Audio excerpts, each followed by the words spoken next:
جموں کشمیر کی سابق وزیر اعلیٰ اور پی ڈی پی کی سربراہ محبوبہ مفتی نے ہفتہ 23 دسمبر کو سری نگر میں ایک پریس کانفرنس کی، جس میں جمعہ 22 دسمبر کو 3 شہریوں کی ہلاکت میں ہندوستانی فوج کے کردار پر سوالات اٹھائے۔ یہ پیش رفت پونچھ ضلع میں ایک دہشت گردانہ حملے میں 5 فوجیوں کی موت کے پس منظر میں ہوئی ہے۔ پونچھ ضلع کے بافلیاز کے قریب ٹوپاپیر گاؤں سے اطلاعات آ رہی ہیں کہ ہندوستانی فوج نے 15 افراد کو پوچھ گچھ کے لیے اٹھایا ہے۔ ان میں سے 3 افراد محفوظ حسین، شوکت حسین اور محمد شبیر کی لاشیں زمین پر پڑی دکھائی دے رہی ہیں۔ بقیہ 12 افراد اس وقت مختلف اسپتالوں میں طبی علاج حاصل کر رہے ہیں۔ مفتی نے مزید کہا کہ وہ ویڈیو کی صداقت ثابت کرنے سے قاصر ہیں، یہ برقرار رکھتے ہوئے کہ راجوری اور پونچھ اضلاع کے لوگ اور انہوں نے کبھی بھی عسکریت پسند کی حمایت نہیں کی۔ پی ڈی پی نے بھارتیہ جنتا پارٹی پر وادی میں دہشت گردی پر جھوٹے بہانے بنانے کا الزام لگایا۔ انہوں نے کہا کہ یہ کیسا خوشحال کشمیر ہے جہاں نہ تو آرمی والا محفوظ ہے اور نہ ہی یہاں کے لوگ۔ مفتی نے مزید کہا، میں لیفٹیننٹ گورنر منوج سنہا سے درخواست کرتی ہوں کہ وہ مارے گئے بے گناہ شہریوں کے لیے 50 لاکھ روپے اور زخمیوں کے لیے 5 لاکھ روپے کا اعلان کرے۔ اس پیش رفت کے بعد سماج دشمن عناصر کی جانب سے افواہوں کو پھیلانے کو روکنے کے لیے احتیاطی اقدام کے طور پر موبائل انٹرنیٹ کو معطل کر دیا گیا ہے۔ دیکھا جا رہا ہے کہ آرمی کے لوگ جوانوں کو لٹا کے نیچے ان کے کپڑے اتار کے ان کو پیٹ کے اس میں لال مرچ پاؤڈر ڈال رہے ہیں ان کے زخموں پہ۔ بہت ہی دل دکھانے والا ویڈیو ہے۔ تو میرا یہ کہنا ہے کہ یہ ایسے علاقے میں ہو رہا ہے، راجوری پونچھ ایسا علاقہ ہے جس نے کبھی بھی وائلنس کو ساتھ نہیں دیا، انہوں نے کبھی ملیٹنسی کو ساتھ نہیں دیا۔ وہ بہت ہی زیادہ پرامن لوگ ہیں، امن پسند لوگ ہیں۔ اور آج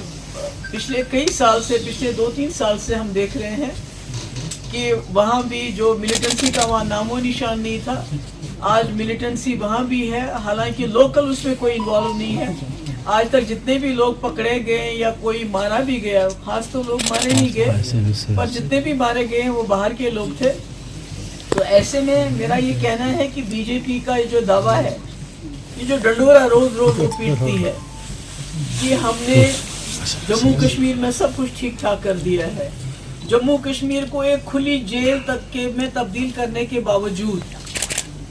یہاں کے ہزاروں لوگوں کو جیلوں میں ڈالنے کے باوجود، یہاں کے مولویوں کو بھی نہ بخشنے کے باوجود، یہاں کے جرنلسٹ کے جو سچ بولتا ہے اس کو یو اے پی ایک لگا کے جیل میں ڈالنے کے باوجود، یہاں جو مولوی مسجدوں میں ہیں ان کو کیا دعا کرنی ہے کیا دعا نہیں کرنی ہے اس کی بھی ڈائریکشن دینے کے باوجود، یہاں کے ملازموں کو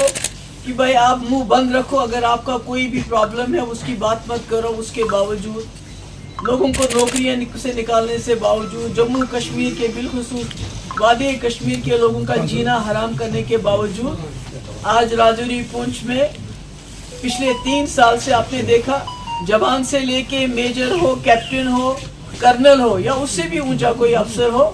وہ جاں بحق ہوئے ہیں۔ اور اپنی ناکامی چھپانے کے لیے بی جے پی کی جو سرکار کی، اگر کسی اور سرکار میں یہ ہوتا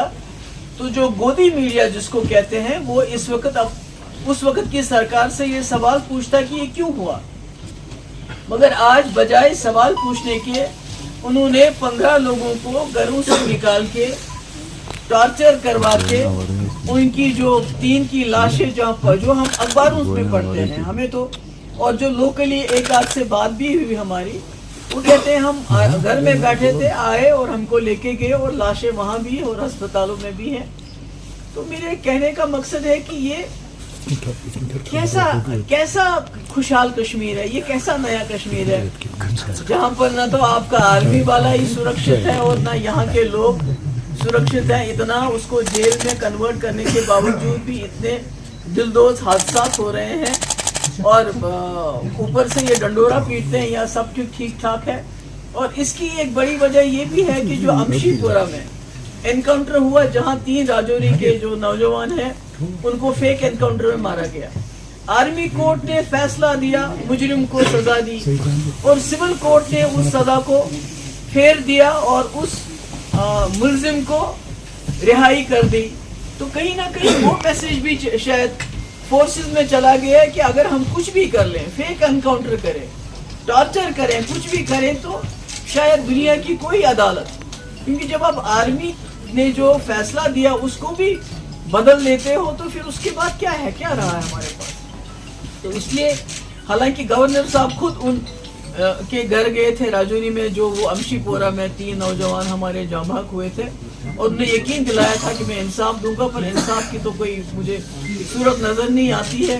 اب انکوائری ہوگی, کیا پتہ چلے گا, یہ تو اللہ تعالیٰ بہتر جانتا ہے. مگر میری گورنر صاحب سے یہ ڈیمانڈ ہے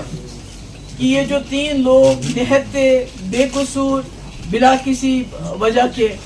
جس بے دردی سے ان کو ٹارچر کر کے سڑک پہ پھینکا گیا, تو کم سے کم جب تک آپ انکوائری کریں گے, کیونکہ شاید یہ عادت سی پڑ گئی ہے ہماری کہ ہم ڈیمانڈ کرتے ہیں یہ انکوائری وہ انکوائری, بعد میں اس کا کوئی خاص نتیجہ تو ہوتا نہیں. ایک ہی انکوائری ہوئی تھی امشی پورہ کی, اس میں بھی آپ سزا پلٹ دی ہمارے سول کورٹ نے, آرمی کورٹ کی جو رولنگ تھی. تو ہم یہ کہیں گے, ان سے یہ کہیں گے کہ کم سے کم جب تک انکوائری ہوگی, اس کی رپورٹ آئے گی, تب تک یہ جو 3 غریب نوجوان, اس میں ایک سب سے بڑا 40 سال کا تھا, باقی تو کم عمر کے ہیں, ان کو 50-50 لاکھ روپے ان کے گھر والوں کی, بہت غریب لوگ ہیں, ان کو ملنا چاہیے. اور اس کے ساتھ جو لوگ ہسپتال میں اس وقت زندگی اور موت کی لڑائی کر رہے ہیں, ان کا علاج, اور کم سے کم ان میں سے مجھے نہیں معلوم کتنے لوگ بچیں گے کتنے نہیں بچیں گے, مگر جو لوگ بچ جاتے ہیں کم سے کم ان کو بھی 5-5 لاکھ روپے واگزار ہونا چاہیے, تاکہ آگے سے یہ ایک میسج چلا جائے. اگر آپ سزا نہیں دے سکتے ہیں جو اس میں جرم کرتے ہیں,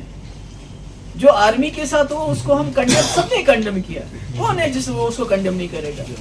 یہ بھی کسی گھر کے بچے ہوتے ہیں, لوگ ہوتے ہیں, اپنی روزی روٹی کمانے کے لیے نکلے ہوتے ہیں, اور ملٹنٹوں نے ان کو ایمبوش کر کے جاں بحق کیا, ہم نے اس کو کنڈیم کیا. مگر جو یہ 3 لاشیں آپ نے وہاں پھینک دی, جو اپنے ہسپتال میں 12 لوگوں کو زخمی کر کے چھوڑا ہے, اس کو کون کنڈیم کرے گا, اس کا حساب کون دے گا. تو میں گورنر صاحب سے بڑی معتبانہ طریقے سے بات کرنا چاہتی ہوں کہ آپ روز روز یہاں نئے کشمیر میں کیا کیا ہو رہا ہے, کتنا اچھا ہو رہا ہے, اس کی بات کریں. تو آپ اس کی طرف بھی ذرا دھیان دیجئے کہ آپ کی ناک کے نیچے کیا ہو رہا ہے. کس طرح نہتے 15 لوگوں کو اٹھا کے ان کو ٹارچر کر کے 3 کو ختم کیا گیا, اور باقی ہسپتالوں میں زندگی اور موت کی لڑائی لڑ رہے ہیں. تو میں امید کرتی ہوں کہ اس میں جو ہیں گورنر صاحب, میں نے پہلے ہی کہا کہ انکوائری ہم نے دیکھی ہے, اس کا رپورٹ کب آئے گا, کیا آئے گا, کیسا رپورٹ آئے گا, مگر کم سے کم ان لوگوں کو معاوضہ امیجیٹلی ملنا چاہیے, ان کو بھی جو زخمی ہیں ان کو بھی ملنا چاہیے. دارالسلام بینک ریاست تلنگانہ کا مستحکم بینک جو گزشتہ 35 سال سے عوام کی خدمات میں مصروف ہے, جہاں تمام تر ماڈرن بینکنگ سہولیت دستیاب ہے.